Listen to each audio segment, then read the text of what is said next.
Hi, Chris Yarkovich here, lead designer at Square Root Creative. Today I'm excited to talk to you about Ricoh's neon pink toner for the fifth color station. As a creative agency, this color has created new opportunities for our work and our clients to stand out. By working with print vendors who have Ricoh's fifth color station, we're able to do things that budgets and timeframes have not allowed us to do in the past. We've used neon pink to make headlines pop on metallic media, to make seasonal table tents stand out, birthday greeting cards more appealing, and coupon offers almost impossible to miss. Now, in addition to using neon pink as a pure color, neon pink can be blended with CMYK to expand your color gamut and achieve some pretty vibrant and amazing oranges. These are colors we couldn't even come close to matching with a traditional 4-color digital press.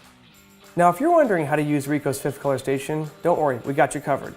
We've created a bunch of tutorials on RicohBusinessBooster.com. Also, we'd like to see what you're actually doing with fifth color station, so upload your photos to social media and hashtag it with Look at Ricoh. I'm Chris Yarkovich, thanks for watching.